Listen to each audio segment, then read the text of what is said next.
state planet of origin? Okay, yesterday you told us you traveled, and I quote, thousands of light years to get here. Yes. Tell us the truth, or the word will never leave you. It is truth. I far enough. Far enough usual. To travel in time is to travel in space. Different spatial dimensions. So I take it aliens took over our future, right? No. So you're human.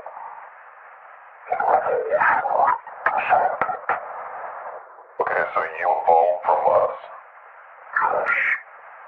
So what are you doing here now? Observer.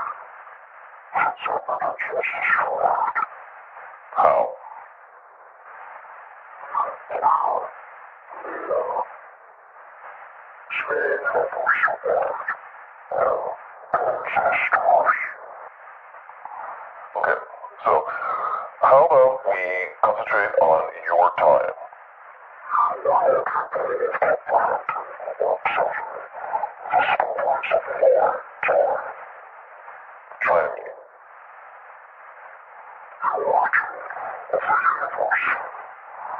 The control circle. Yes. Control. Wait, so you know the meaning of life? Rachel. What's the difference? Something else. A spark. Always subjective. Out. So you know how the universe is created. Yes. So you think God. Very fast. What superstition. The natural world that lives. Okay, illuminate us. What happens when we die? Death is a human concept.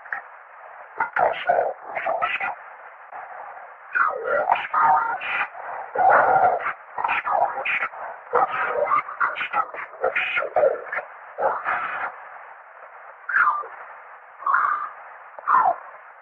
How could you say it is earth, separated by the company of death?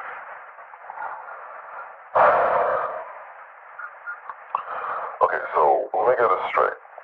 There's no death, and we all experience each other's lives, right? Essence. Yes. Okay, so how was the universe created, and why is it so perfectly made for us? Now, all understandable of forces. Each with different stakeholders. For all principled with such support. Exist a universe that does support so-called life. So to say. Moving on. Okay, so why do we destroy ourselves with nuclear war?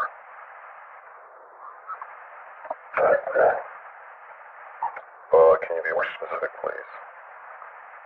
Basically, religious dogma. It is directed at all which conflict with our species.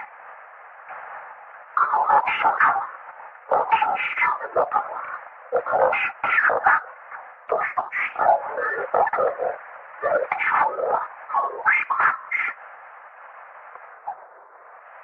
Okay, one last thing. What about morality? What do you base your morality on?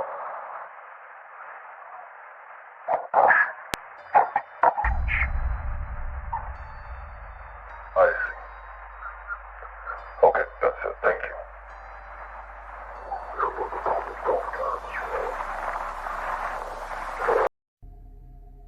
Un homme, qui prétend être un ancien employé de la zone 51, a déclaré dans une vidéo qu'il avait piloté un nouveau type d'aéronef expérimental secret, qui avait été conçu suite à de la rétro-ingénierie de technologie d'origine extraterrestre, et qu'il avait voyagé dans le temps, pendant un vol d'essai. Cette étonnante déclaration, fait-elle partie d'une nouvelle série de divulgations d'histoires vraies, ou s'agit-il d'un nouveau canular, réalisé dans le cadre d'une possible campagne de désinformation gouvernementale, et ainsi, discréditer des faits réels, cachés au public.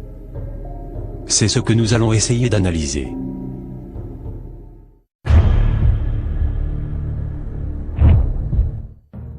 Bonjour. Dans une vidéo, produite et publiée par Apex TV, un homme, se présentant comme étant un certain Robert Miller, donne quelques informations personnelles en expliquant que son père, un initié, avait lui-même déjà travaillé précédemment dans la zone 51, ce qui lui aurait permis d'être à son tour sélectionné plus tard, pour participer à des expériences militaires secrètes. Puis, il avertit que ce qu'il est sur le point de révéler, peut le mettre en danger, et qu'il sera probablement poursuivi, ou réduit au silence par le gouvernement, mais qu'il était maintenant assez âgé, et qu'il voulait que le public connaisse la vérité. Après avoir expliqué qu'il était un ancien militaire, en qualité de pilote pour la Navy, il a déclaré qu'à l'âge de 28 ans, vers la fin des années 50, il aurait été sélectionné pour être pilote dans un programme gouvernemental secret, à l'installation tout aussi secrète de Groom Lake, située dans la zone 51. Il explique qu'il avait pris un avion privé à l'aéroport de Las Vegas, pour l'emmener dans la base secrète. Lorsqu'il est arrivé la première fois dans la base de Groom Lake, au milieu de la nuit, des hommes en noir l'ont rencontré. Puis, on l'a conduit dans un bâtiment souterrain, dont l'entrée se situait sur le flanc d'une colline.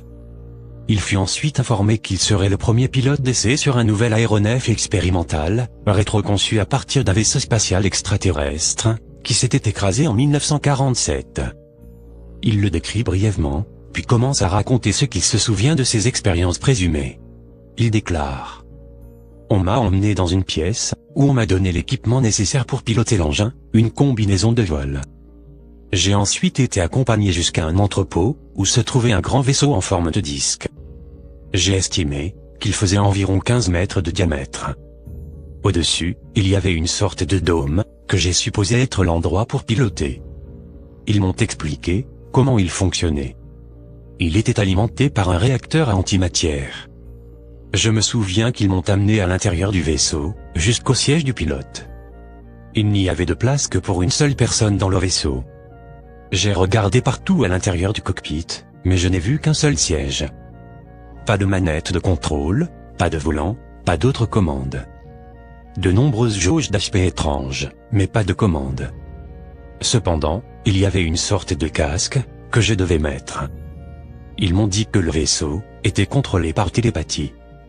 Le casque mesurait mes ondes cérébrales, et devait contrôler l'engin, simplement par la pensée. On m'a dit d'imaginer le vaisseau qui commençait à flotter au-dessus du sol, mais cela n'a pas fonctionné. Au lieu de cela, j'ai dû imaginer que j'étais le vaisseau, comme si je faisais partie de celui-ci, et j'ai commencé à penser à moi-même, flottant au-dessus du sol, et j'ai alors commencé à ressentir des vibrations. Il poursuit. J'étais à 150 mètres du sol, puis les vibrations du moteur se sont brusquement arrêtées. Il n'y avait pas de bouton d'éjection dans cet aéronef, j'étais effectivement sans défense. Ensuite, l'engin s'est écrasé au sol, et je suis devenu inconscient. La seule chose dont je me souviens, c'est que je me suis réveillé dans un lit d'hôpital, avec mes deux jambes dans le plâtre. Apparemment, j'étais toujours à la base, mais dans une unité médicalisée. Un homme en costume noir est entré, et m'a expliqué ce qui s'était passé.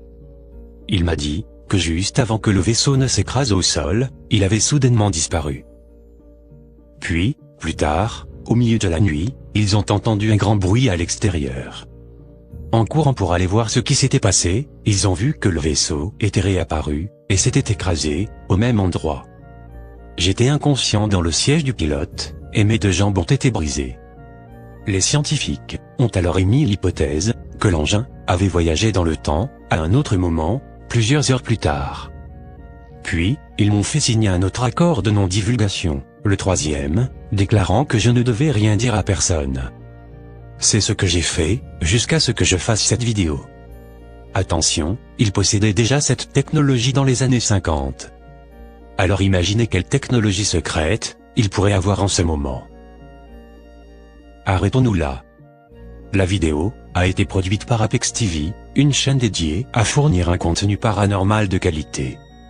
Mais comme de nombreux commentaires sur la vidéo le font remarquer, son contenu, comme les autres vidéos d'Apex TV, est plus que discutable. En effet, la vidéo ne contient rien d'autre que le témoignage du dénommé Robert Miller. pas d'autres témoins, pas de photos, de documents, ou de la moindre preuve de son expérience supposée. Il affirme que l'aéronef avait été construit suite à de la rétro-ingénierie de technologie extraterrestre, récupérée sur le vaisseau qui s'était écrasé à Roswell. Mais, cet incident, survenu en 1947, est devenu un tel sujet de controverse, faisant l'objet d'une véritable campagne de désinformation pendant de nombreuses années, notamment, avec le fameux film de l'examen d'un extraterrestre, qui, officiellement, serait un canular, que finalement, le public, a fini par se lasser de cette histoire, ne sachant plus distinguer le vrai, du faux. Alors, que penser de ce témoignage ? Les sceptiques diront que la logique serait de penser que cet homme est un affabulateur, et que son témoignage est un canular. En effet, le contrôle par la pensée le dispense de la nécessité un peu trop technique de décrire le cockpit en détail, et la perte de mémoire semble fournir une excuse pratique pour l'absence de tout autre souvenir, ou la capacité de répondre aux questions. Néanmoins, dans ce genre de révélation, on peut facilement comprendre qu'il est pratiquement impossible de présenter la moindre preuve, sans risquer de mettre sa vie en danger.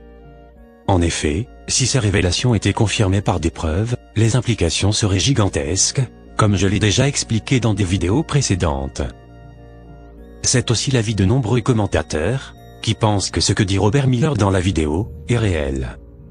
En effet, son récit concernant le fonctionnement de l'engin, correspond étrangement aux révélations du livre du colonel Philippe Corso, au lendemain de Roswell, où il explique que les rumeurs de l'écrasement, et de la récupération d'un vaisseau spatial extraterrestre, en 1947, sont vraies, et que les scientifiques avaient finalement réussi à comprendre que ce vaisseau était contrôlé par la pensée.